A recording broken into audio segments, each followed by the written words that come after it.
So let's talk more directly about picking mediators.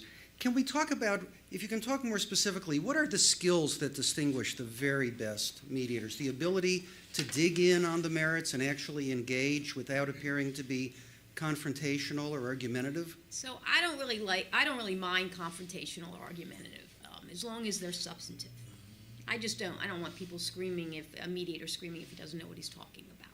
So I find the two most important qualities are that they have dug in, they are substantive, and they will use the force of their personality to get it done. I find the last quality is what is missing from a lot of mediators. They just will not push both sides. And so I think that's probably the thing that's lacking most in mediators, and something I look for a lot. So effective pushing can take a variety of forms. Can you distinguish what does effective look like and what does ineffective look like? So I'll give you an example. I think we're talking about the same mediator. You could argue in front of this guy why your position is right. He will ask for the documentation to prove up the point. Because lawyers posture all the time. He wants to see the actual documentation. If you can't prove it or you can't substantiate it, you've lost all credibility with him. And you'll look bad in front of your own client. So one quality is really to push for the actual proof. Sometimes if the mediator thinks, and this is an effective strategy, sometimes if the mediator thinks that I'm the roadblock, the counsel's the roadblock, he'll separate me from my client. Now, I hate that, but sometimes it can be a very effective strategy. In order to talk to your client outside of, does that generate a lot of warm fuzzies with you, Robin? Or? No, but I can tell you, it can be very effective, especially if I think the other side has counsel that is really being the obstacle. So often, my clients are pretty sophisticated, dealing with hedge funds, private equity. I'm pretty comfortable letting them, I'm not happy about it, but I'm comfortable, especially if I find the carrier's counsel is the obstacle. And you're expecting the mediator to be engineering a meeting between client representatives without either lawyer present. Yeah. And the price of getting the other lawyer out of the room is you've got to be out of the room. Yeah. And you're okay with that. I don't love it. I get nervous, but I will tell you it's effective. And most of my mediations that have been successful are in situations where we're within a range and the mediator gets the two principals in a room. And of course, your clients are very sophisticated people. They can fend for themselves. They're probably very skilled negotiators. They are, but I will tell you that the carriers do this for a living every day. So this is what they do. My clients don't do this every day. So they definitely, in some ways, the carriers have an advantage when it's principal to principal. But you have to weigh that against the obstacle that the carrier's counsel is really being the problem. And for me, that happens more often than not, at least from my perspective. Jim, Joe, perhaps you've had a friend who's been the obstacle. It wouldn't be you yourselves, but have you heard of such situations from a friend, and perhaps you can comment on them? I agree with Robin. I equally detest situations where the mediator will try to separate me from my client. And I will say those situations are rare. It probably is in the situation, as we said, where the mediator just wants all counsel out of the discussion, and he wants to get things done principle to principle. But where a mediator might insist on getting my client on the phone, assuming the client isn't physically present at the mediation, I typically will be allowed to sit in on that. I usually won't interrupt unless I hear some heresy being said, but that sometimes works. But more often than not, I haven't seen mediators resort to that. They usually have everybody present. They're not separating them. And I agree with Robin. I mean, in a lot of areas of insurance, the in-house carriers, people, many of whom are lawyers themselves, are very sophisticated in doing this. And there is no, disconnect between the client and the counsel. Jim? I don't think I really have much to add. This sounds like a great mediator. I'm going to have to get that person's name when we're done. I mean, going back to my earlier comment in wanting somebody that's engaged, the worst thing is a passive mediator, somebody who is not going to ask the probative questions. I mean, I was just involved in a mediation a few months ago, won't name any names, a multi-party construction case, a mediator who commanded a daily fee of close to somebody's annual salary. And he started off with a whole, hey, I've been doing this for X number of years, and I wanted to let you all know that a settlement is where two parties are unhappy with a result. Well, really? I mean, and then, every visit to our little breakout room was, so what do you guys want to do? At which point Was it making you unhappy? It was making me very unhappy. So anyway, as a mediator, I just want you to be engaged. And because we're paying a good fee for a mediator, they need to do their homework. And that's really what will drive a successful So, outcome. Jim, let me comment on that for a second. As a mediator, I reject the idea that the purpose of the mediation is to spread the unhappiness around equally. What a rotten career it is if we've worked this hard and tried to build up these skills and all this expertise for the purpose of making people unhappy. What a lousy way to spend our days.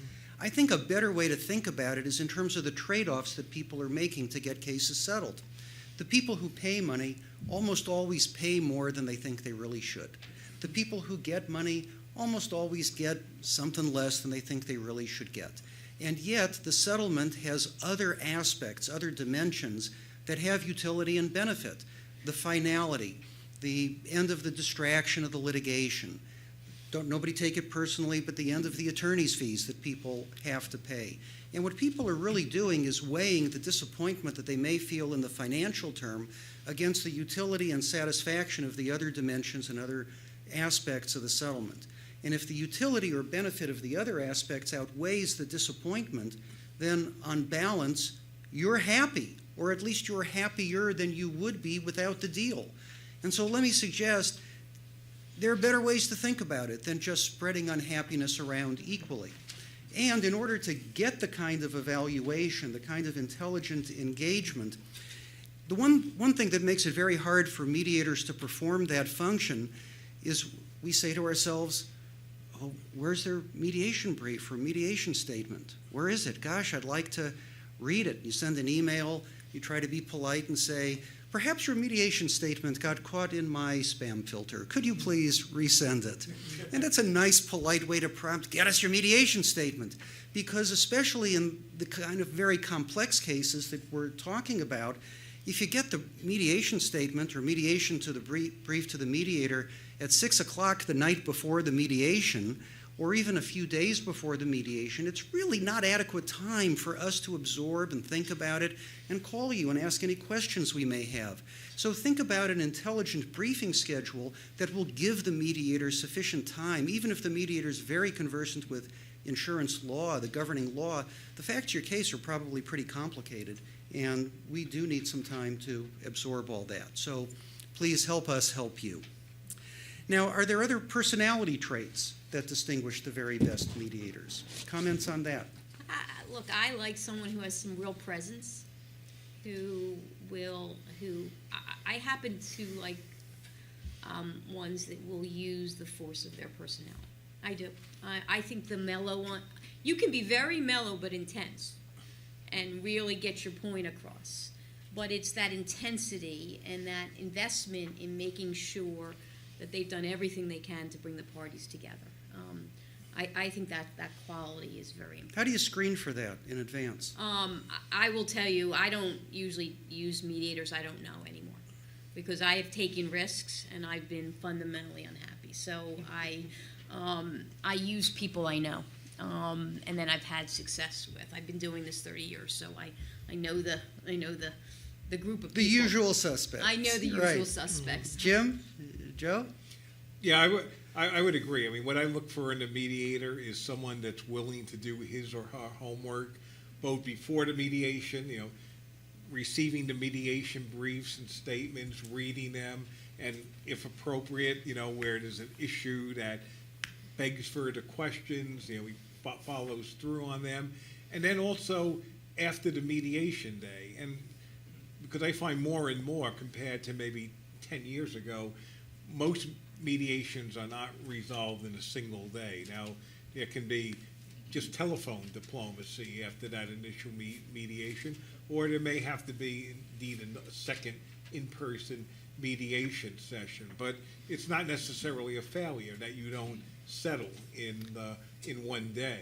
Hopefully that one day is used to bring the sides closer together, more crystallize the issues, but I'm more and more resigned, and maybe resigned's a bad word, but accepting the fact that mediation is going to be a process that's not necessarily contained in a single Joe, day. in the one we did a few years back, we got into the red zone on the day of the mediation, and then how many months did it take to get across the goal line? That's right. Yeah. And again, that was, again, I mean, with all credit to you, and I've seen it with other mediators, you. that tenaciousness. We don't have to come back together in the same room, but there's a lot that can be resolved in what I'll call shuttle diplomacy or shuttle phone calls. A few phone back and calls, forth. yes. Keeping people focused on the idea of settlement as much as anything else. The willingness, the reputation of the mediator to engage in that kind of follow-up, to stay actively engaged, keep people focused. And much of the time, it does not require a second day of mediation. It involves so much travel by people, paying another mediation fee. Most of the time, you can do it with telephonic follow-up. Sometimes you do actually need to get back together. Jim, any comment before we move along? I hate multi-day mediations. I don't care how big the case is. It's a waste of time because nobody's going to start working until day 2 anyway. So if you can start it off with one day and then move forward from there. So keeping the mediator involved is critical.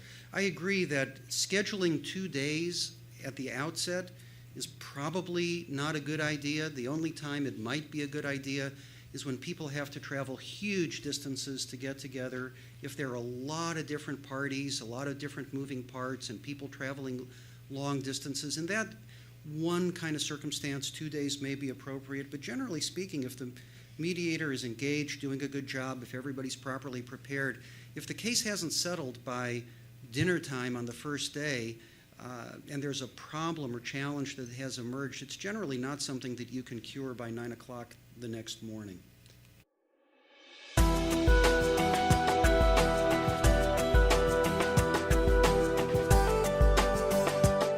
Jeff Kichaven is an independent mediator in private practice. For more information, please call 888-425-2520.